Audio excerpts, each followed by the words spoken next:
Salam, Amdır Akademiyasının değerli izleyicileri. Bugünlərin fonetika haqqında izahı verəcəm. Fonetikada əsas məqamlar və ümumən fonetika. Deməli, fonetika nədir? Fonetika, foni səs,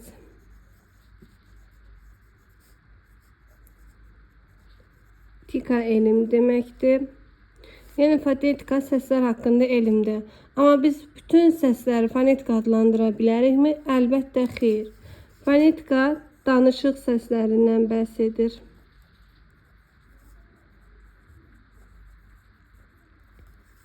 Deməli, fonetika danışıq səslərindən bəhs edir. Fonetikanın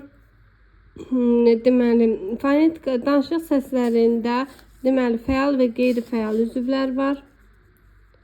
Fəal və qeyri-fəal. Fəal üzvlər əsasən danışıq zamanı tərpədə bildiyimiz, yəni danışıqda daha aktiv iştirak edən üzvlərdir ki, buna çənə, dişlər,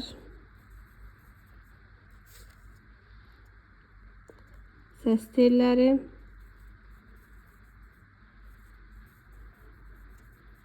aiddir. Qeyri-fəal üzvlərə isə ağciyərlər,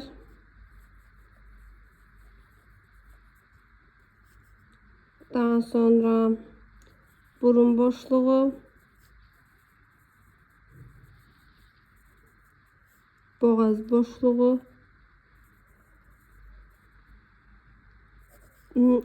ağız boşluğu, gırtlaq,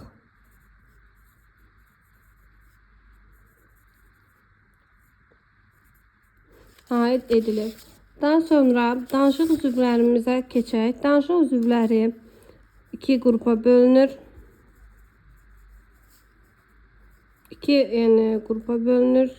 növü var da deyə bilərik. Bunlar saitlər və samitlər.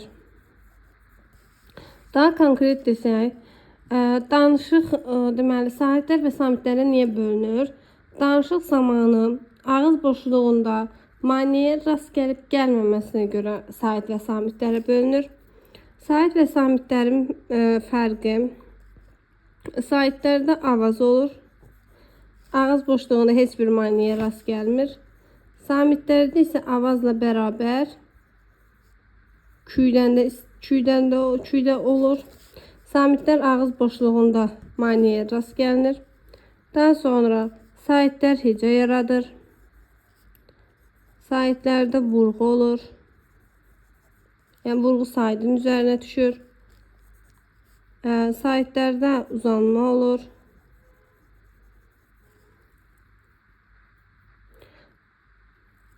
Saitlərdə ahəng qanunu olur.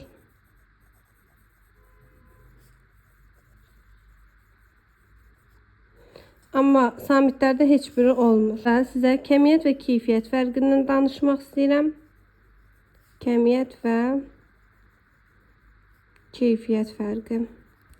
Kəmiyyət fərqi nədir? Keyfiyyət fərqi nədir?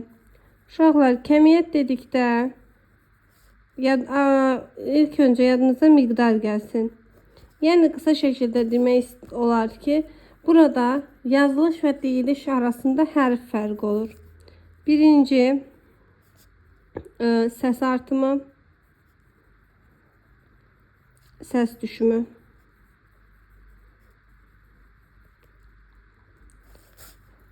Məsələn, səs artımına ailə,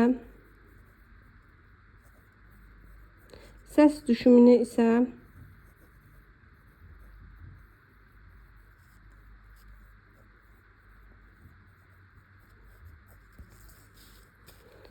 yəni kəmiyyət fərqi dedikdə yazılışda, məsələn, səs artımı olanda yazılışda 4 hərfdirsə, deyilişdə 5 olacaq.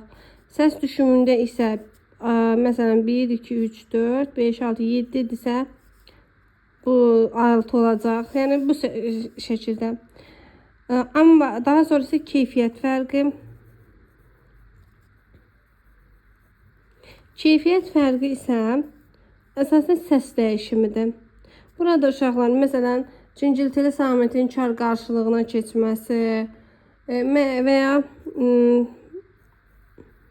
sözə yönlü çalınan əlavə olunan şəkil çağırtırdıqda babaya, babıya şəklində olur, sait dəyişir.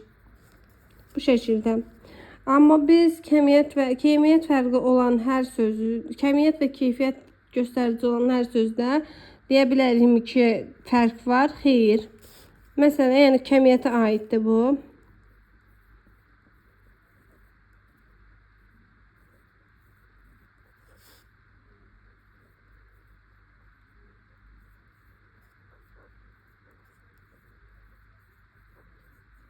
Bura baxın uşaqlar. Burada keyfiyyət var.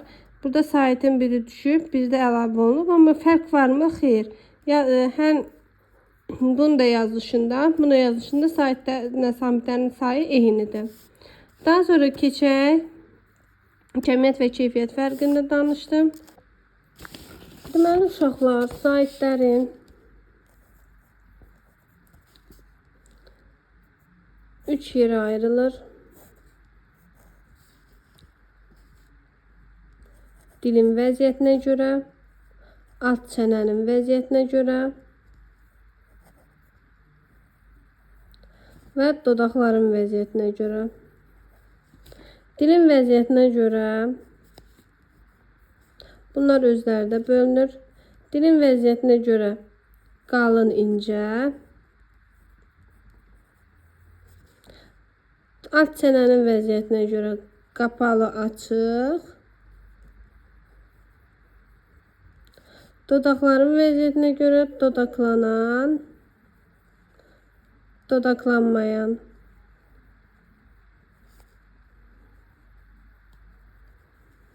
Qalın saitlər A, I, O, U, incə saitlər E, Ə, Ö, Ü, İ, qapalı saitlər demək I, I, U, Ü, açıq saitlər A, E, Ə, Ö, Ö, E. Dodaqlanan saitlər O, U, Ö, Ü, dodaqlanmayanda qalan yerdə qalanlar A, E, I, I. Deməli uşaqlar, incə saitlərdə biz dedik E, Ə, I,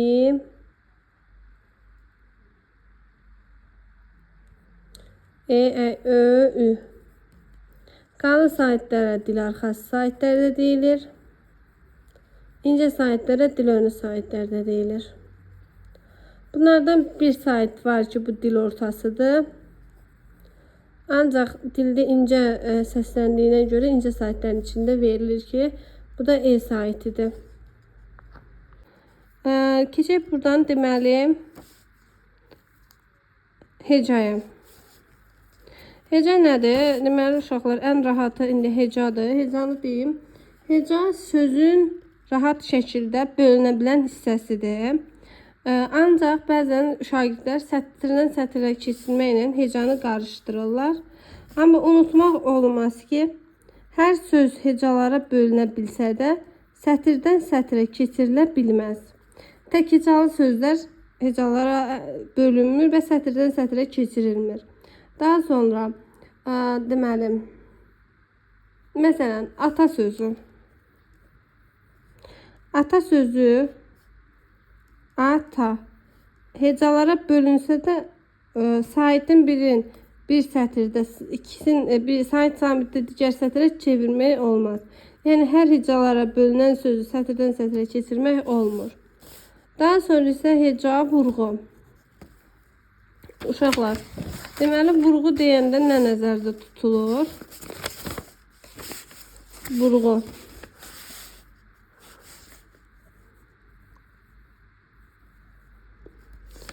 Vurğu 3 qrupa bölünür. Yəni, vurğunun 3 növü var. Heca, məntiqi, heyecanlı.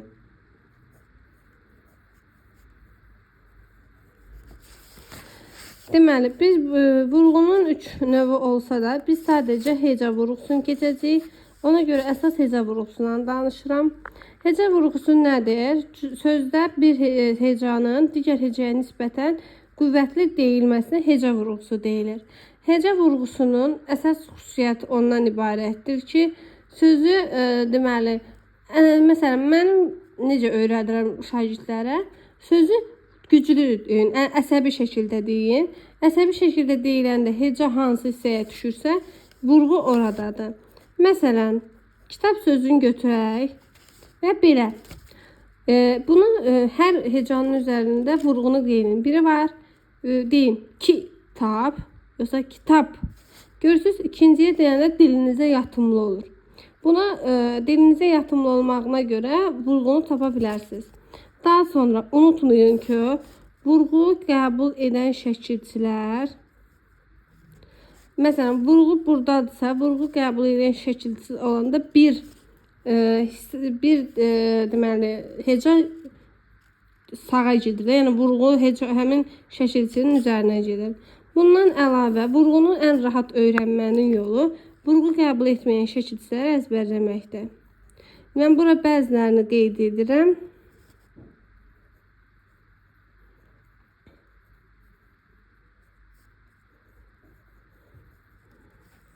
Vurğu qəbul etməyən şəkilçilər hansılardır? İsim düzəldən gil şəkili, anamgil, xalamgil, dayımgil, soyad düzəldən, ov, ova, yev, yeva şəkilçisi, Məmmədova, Əliyev. Daha sonra ca, casına, la, ən, zərf düzəldən şəkilçisi, düzəldən şəkilçi. Daha sonra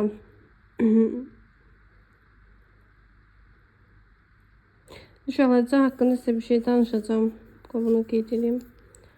Ma, inkar şəkilçisi.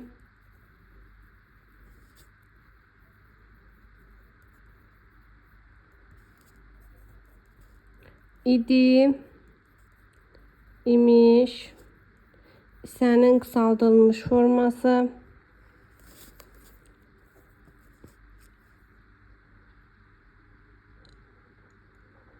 Daha sonra lar cəm şəkilçisi.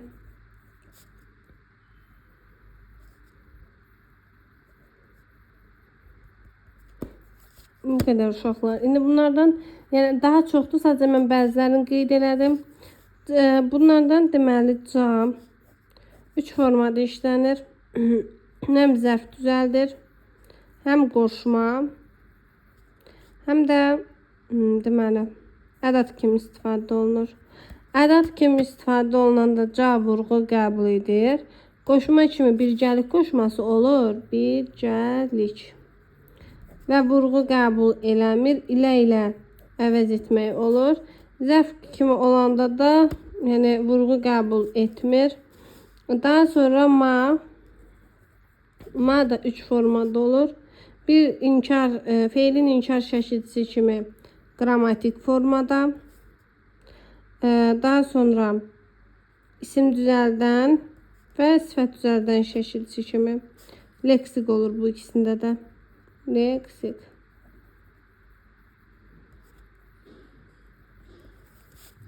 İnkar şəkilçisi kimi vurğu qəbul eləmir. İsim düzəldən şəkilçisi kimi vurğu qəbul eləyir. Lar da şey kimi vurğu qəbul eləmir. Cəm şəkilçisi kimi. Daha sonra uşaqlar vurğu haqqında bu qədər. Keçək indi sizinlə ahəng qanununa. Yox, uzanmanı, bir də ki, vurğu haqqında bunu qeyd edeyim ki, milli sözlərimizdə vurğu əsasən sona düşür. Amma bəzi, bəzən, bəli, yəni, daim, daima da isə vurğu əvvələ düşsə də milli sözlərimizdə. Daha sonra keçək uzanmaya. Uzanma. Deməli, uzanma milli mənşəli sözlərimizə xas xüsusiyyət deyil. Bir sözdə bir uzanma da ola bilər, iki uzanma da ola bilər. Məsələn, Dəvətnamədə 2 uzanma var. Daha sonra uzanma demədiyimiz kimi Ü və I sahitləri uzanmır. Üfüqi,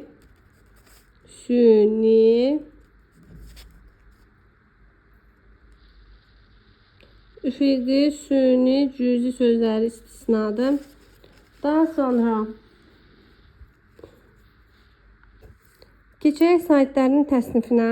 Daha sonra yox, bundan əvvəl deməli, daha sonra isə bəzi sözlər var. Bir də onu unutmayın uşaqlar. Deməli, yazılış və uzanma, yazılış və deyiliş arasında fərq yaratmır.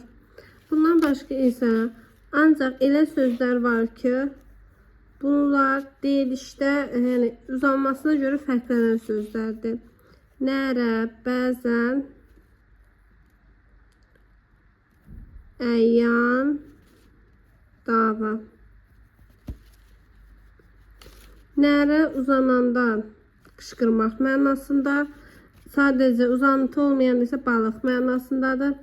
Bəzən uzananda uzananda zərf mənasında işlənir. Uzanmayan isə bəzənmək mənasında. Əyyanın bir mənası zadəcən, bir mənası açıq-aşkar deməkdir.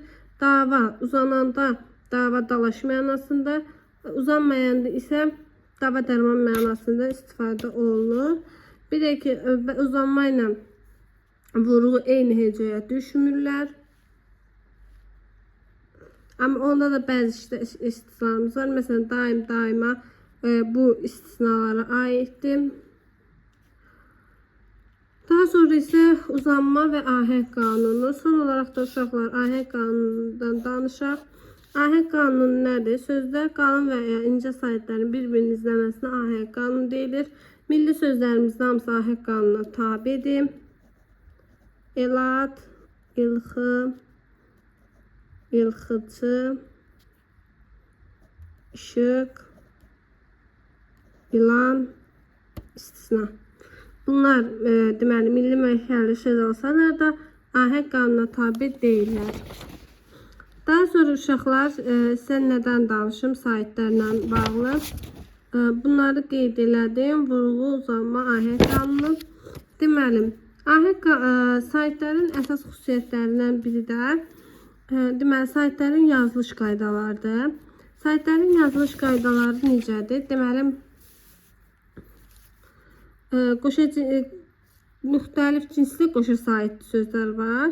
Bir də müxtəlif cinsli, yəni müxtəlif cür yazılan sahitlər var. Müxtəlif cinsli qoşa sahitli sözlər, bir də eyni cinsli qoşa sahitli sözlər. Eyni cinsli qoşa sahitli sözlər a, ə, i. Bunların yazılış qaydası məsələn saat, bədi, əmtə. Bunlarda bir qayda olaraq istisnasız sahitlərdən biri düşür, digəri uzun tələffüz olunur. Daha sonra müxtəlif cinsli qoşa sahitli sözlərdə isə məsələn bunlardan a, i, a, u, a, i, i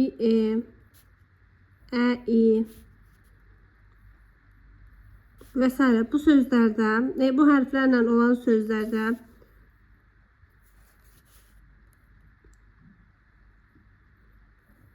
olan sözlərə əsasən ortasına y samiti daxil olur. Digər yerdə qalan, yəni bunları əzbərləsək, digər yerdə qalanlar heç bir şəkildə dəyişmir. Məsələn, a, ədir, e, adır, e, ədir. Bunlarda isə heç bir dəyişim olmur. Deməli, qirayət, şücayət, riayət. Bunlar elə olduğu kimi yazılır. Daha sonra isə yəni yazılışı və deyilişi eynidir. Bunlarda ortaya söz əlavə olunmur. Yəni hərf əlavə olunmur, üzrlü sayın. Daha sonra isə deməli bu sözlər xalaoğlu, xalaoğlu kimi sözlər də saitlərdən biri düşür, xalaoğlu. Amma digər uzun tələffüz olunmur.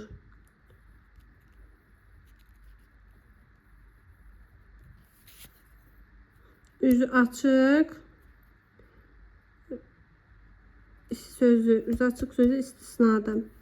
Daha sonra deməli, o saitinin deyilişi. O saiti əsasən bir o, bir də a kimi tələffüz oluna bilir. Deməli, əgər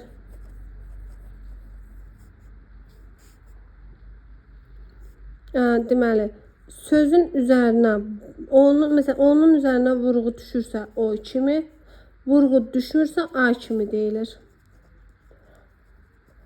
Belə. Amma okean, noyabr, oktyabr istisna. Bu da onların üzərinə vurğu düşməsə də o aya çevrilmir. Sonra saitlər haqqında bu qədər. Keçək indi samitlərə. Samitlər dedik ki, ağız boşluğunda maneəyə rast gəlinir. Samitlər əsasən küy və avazdan ibarət olur. Samitlərin özü bir də uşaqlar saitlər haqqında deməli onun samitlər iki yerə bölünür. Çar samitlər, cingiltili samitlər, samitlər. Deməli, çar samitlər Azərbaycan dilində, ümumiyyətlə Azərbaycan dilində 23 samit var, 25 samit var. Bunlardan deməli ikisinin qarşılığı, yəni ikisinin simvolu yoxdur.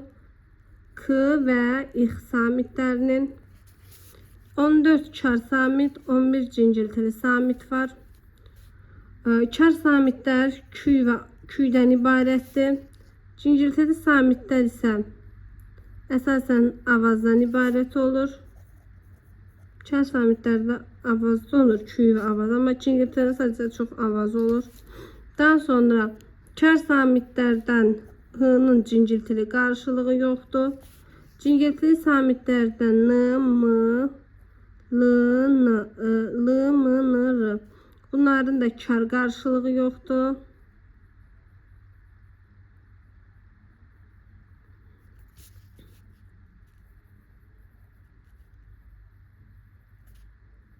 Cingiltili qarşılığı yoxdur. H boğaz samitidir.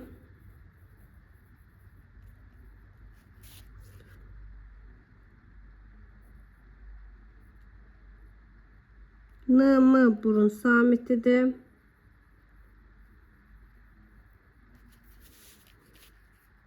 Qalan yerdə qalan bütün samitlər isə ağız samiti adlanır. Daha sonra kar və cingiltili samitlərin bir-birinə qarşılığı var. Uşaqlar isə kar samitlər daha yaxşı yadda saxlamağın bir növünü deyəcəm. Fikir, paşa,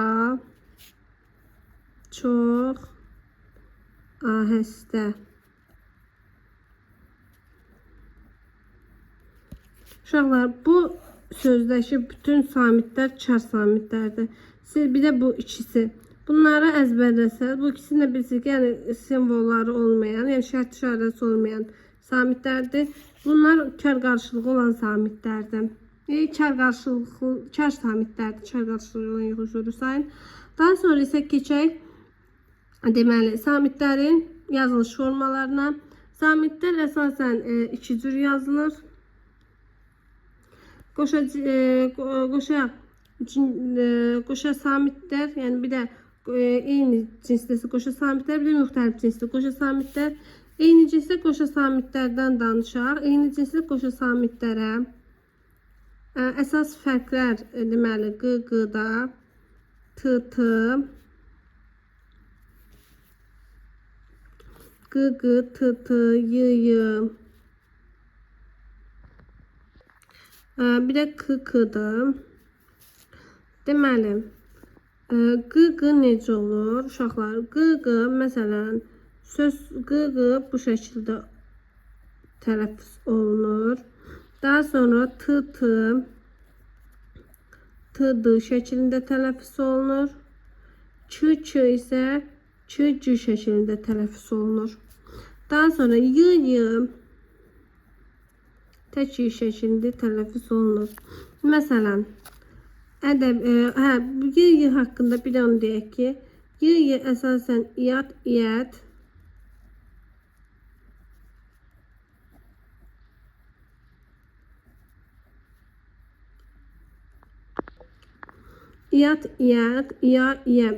şəklində olanda y'lardan biri düşür və bir y kimi tələffüz olunur. Məsələn, ədəbiyyat, fəaliyyət, nəzəriyyə və s. Daha sonra ancaq ehtiyat və ehtiyat sözləri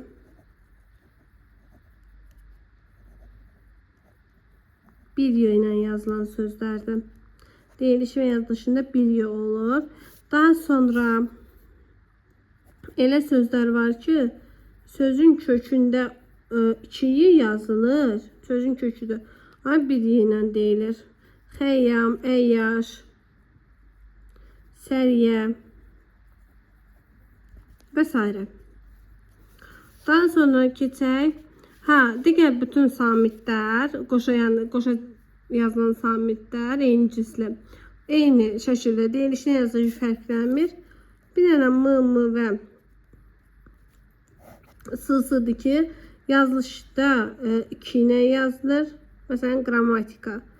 Amma tələffüzdə bir q ilə deyilir. Qrammatika.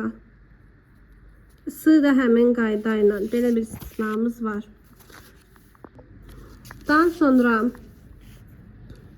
deməli, q hərfinin tələffüzünün deməli, q hərfinin tələffüz qaydalarını demək istəyirəm. Q hərfi q kimi, q hərfi k kimi, q hərfi x kimi və q hərfi ğ kimi tələffüz olunur. Q hərfi əsasən sözün əvvəlində gələndə, məsələn, qələm,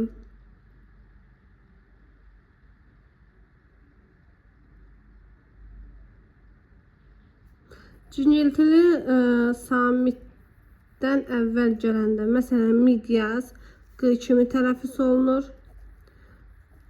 Qoşa işlənəndə biri k kimi tələffüz olunur. X. Məsələn, uşaqlar, balıq qulağı. Bunu niyə yazdım, onu da deyəcəm. Balıq qulağı. Ayaqqabı. Yəni, hər qoşa olanda q əvəzlənməsi olunur. Burada deməli, q x-ya keçir. Balıq qulağı. Mürəkkəb sözlərdə q, k, bu təkizalı və ya tək sözlərin içində onda k kimi olur. Amma iki sözün birləşməsindən əmələ gələndə q, k-ya çevrilir. Ayaqqabı. Daha sonra x kimi necə olur? Özündən sonra samitlə başlanan söz, məsələn, bax, eyni bunun kimi. Sadəcə burada bitişik yazılıb da ona görə, amma başqa sözdür. Məsələn, deməli, ayaqda, ayaqda. Və ya samitlə başlanan söz gəldikdə. Q kimi olur. Məsələn, ayaq, ayağın. Bu zaman deyilişdə də, yazılışda da, deyilişdə də ğ-ya keçir. Amma samitlə başlanan şəkildə söz gəldikdə isə sadəcə tələffüzdə dəyişir. Yazılışda yox. Başa düşdünüz? Deməli, q budur. Daha sonrası k. Ç isə q'dan fərqli olaraq 5 formada olur. Ç kimi, K kimi, C kimi, Y kimi, İx kimi. Sözün əvvəlində gələndə, məsələn, kələm. Sözün əvvəlindən də gələndə Ç kimi olur. Rus və Avropa mənşəli beynəlmiləl sözlər, məsələn, kartof, kompüter, K kimi istifadə olunur. Daha sonra C. Məsələn,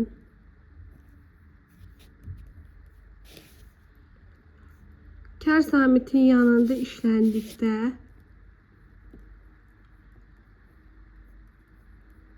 G kimi olur.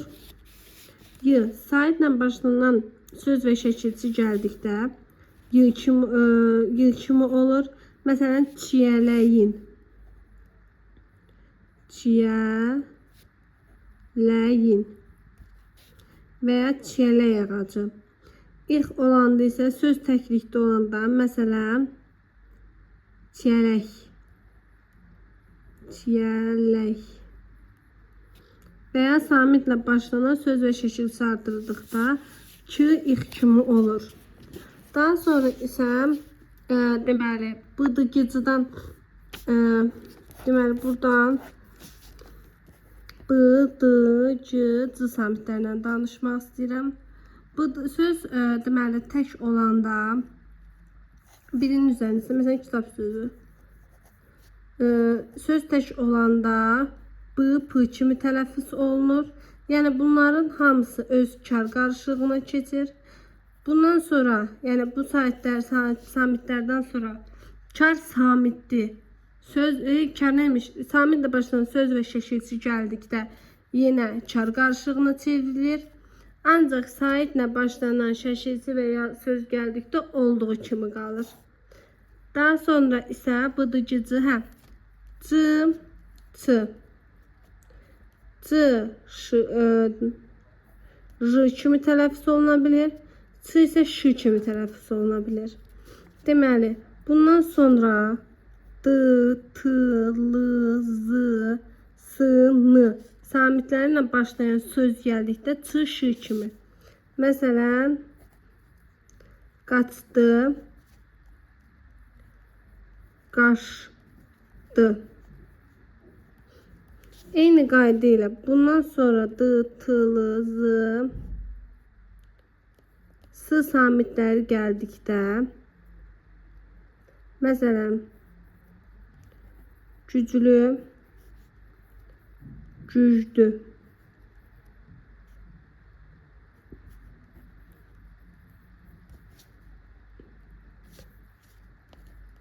Bu da L olacaq. Güclü şəklində olur.